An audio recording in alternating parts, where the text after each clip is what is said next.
এটা এক নবী পারবে না, এক হারুন ইজহার পারবে না, এক সাখাওয়াত রাজি পারবে না, এক মামুনুল হক সাহেব পারবে না, এক মধুপুরি পীর সাহেব পারবে না। হাফিজাহুমুল্লাহ তাআলা রাহুম। এর জন্য আমাদের প্রত্যেককে মেহনত করতে হবে। কারণ কাফেররা যদি আগ্রাসন চালায়, ধরে ধরে খালি হুজুর মারবে না, যাদের মুখে দাঁড়িয়ে আছে, যাদের খতনা করা আছে, যারা নিজেদেরকে মুসলমান বলে পরিচয় দেন, ধরে ধরে সবাইকেই মারবে। এমনকি বাংলাদেশে বসে আমাদের যে প্রতিপক্ষরা ইসরায়েলের দালালি করে, ওদেরকেও ছেড়ে কথা বলবে না।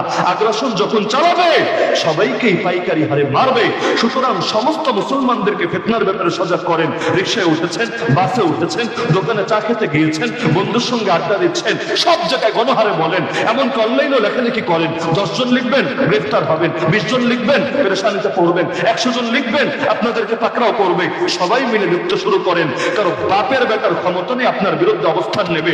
আর আমি মজমা থেকে দায়িত্ববোধের সাথে ফতোয়া দিচ্ছি, আমাদের প্রশাসনের যে ভাইয়েরা, অনেকে এখানে আছেন, সব মজলিসেই থাকেন আপনারা, আমি দায়িত্ববোধের সাথে বলছি, প্রশাসনের যে ভাইয়েরাও ঈমান আর কুফরের এই সংঘাতে, তাওহীদ আর শিরকের এই সংঘাতে, ইসলাম আর জাহেলিয়াতের এই সংঘাতে আপনারা অন্ধকারের পক্ষ নেবেন, কুফরের পক্ষ নেবেন, শিরকের পক্ষ নেবেন, জাহেলিয়াতের পক্ষ নেবেন। সেই পক্ষ নিয়ে আলেম ওলামার বিরুদ্ধে গালিগালাজ করবেন, তাদের বিরুদ্ধে ষড়যন্ত্র করবেন, এমনকি তাওহীদ জনতার বুকে নির্মমভাবে গুলি চালাবেন, সাধারণ মানুষকে পাখির মতো গুলি করে মারবেন। ফতোয়ার একটা মূলনীতি শুনিয়ে দিচ্ছি, আর রিদা বিল কুফরি কুফরুন, কুফরের উপর সন্তুষ্ট হয়ে যাও ঈমান নষ্ট হওয়ার একটা কারণ।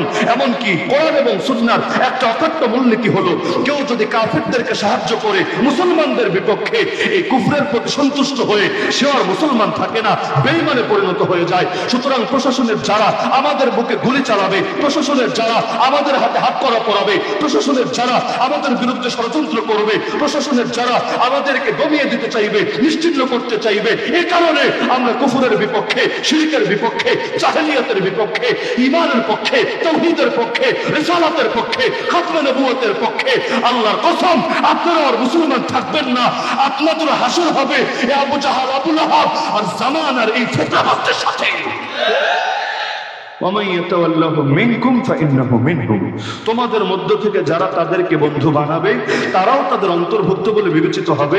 আমি বাংলাদেশের আলেম সমাজকে ছোট মুখে আমি একটা অনুরোধ করছি, যারা আমার সমপর্যায়ে তাদেরকে আবদার করছি, যারা নিচের পর্যায়ে আছেন আমাদের জুনিয়র, তাদেরকে বিশেষভাবে দিলটা খুলে আমি আদেশ করছি, আর যারা সিনিয়র আছেন তাদেরকেও আমি একটু ফিকির করতে বলছি।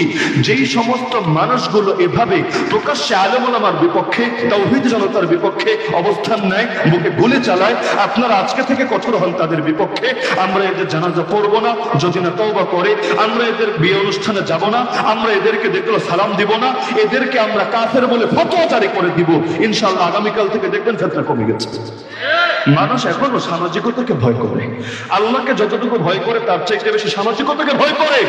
এই বার্তাটা সকলের নিকট পৌঁছে দেন যে ঈমান আর কুফরের এই লড়াইয়ে শুধু প্রশাসন বলে কথা না, আমাদের টাকলা বুদ্ধিজীবী আছে না, অনেক টাকলা হোক আর চুলওয়ালা হোক, যে বুদ্ধিজীবীরা আছে, যে মিডিয়া কর্মীরা আছে, আরো যত এলিট সোসাইটির যত ব্যক্তিত্ব আছে, যারাই ঈমান কুফর স্পষ্ট হয়ে যাওয়ার পরও কুফরের, শিরকের, জাহেলিয়াতের পক্ষ নেবেন, আপনাদের সঙ্গে আমরা কাফেরদের মতো আচরণ করব।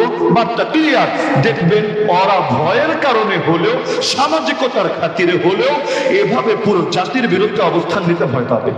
তবে বলবো কারে রে ভাই, এই দেশে চিহ্নিত নাস্তিক, খালি নাস্তিক না, শাতিমে রাসূল যারা নবীরে গালিগালাজ করে, ওরা মরলেও ওদের জানাজা পড়ানোর লোকের অভাব হয় না।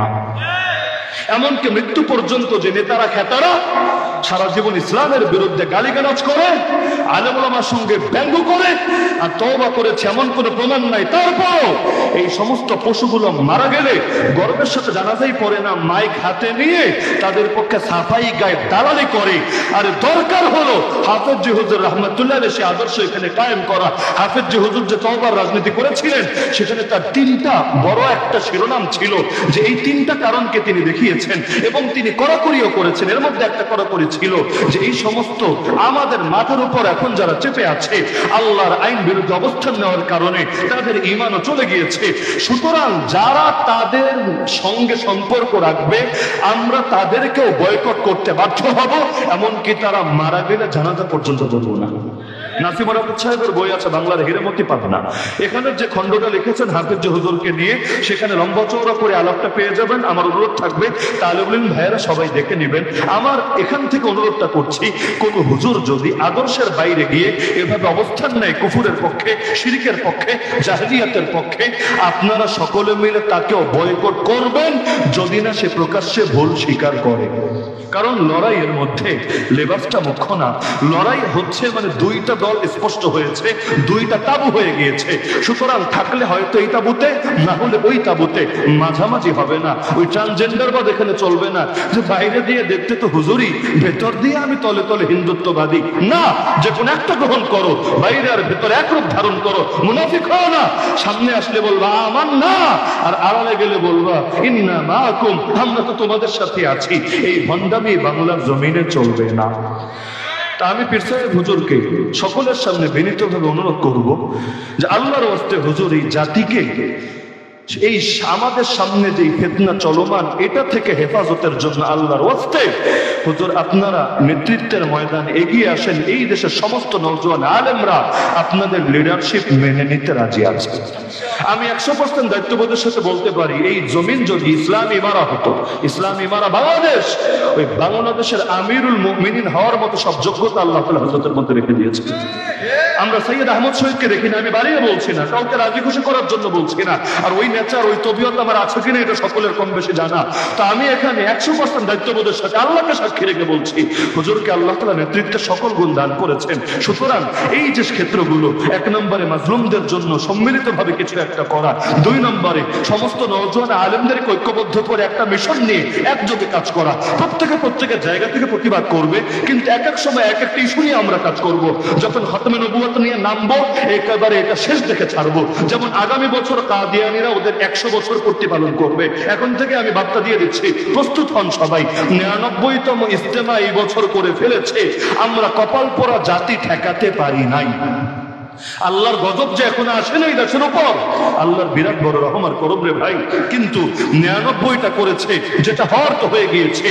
ওরা সেঞ্চুরি করবে, শতবর্ষ পালন করবে, আমরা জিন্দা থাকতে বাংলার মাটিতে কিছুতেই সেটা হতে দেব না। এই জমিনে খাতমে নবুয়তের শানে প্রকাশ্যে গুস্তাখি হবে, আর আমরা মাঠে ময়দানে জিন্দা বিচরণ করব, এটা হবে না। হয়তো এই জমিন থেকে আমাদের লাশ উঠবে, না হলে এই খাতমে নবুয়তের শানে যারা গুস্তাখি করে ওদের ইজতেমা বন্ধ হবেই হবে।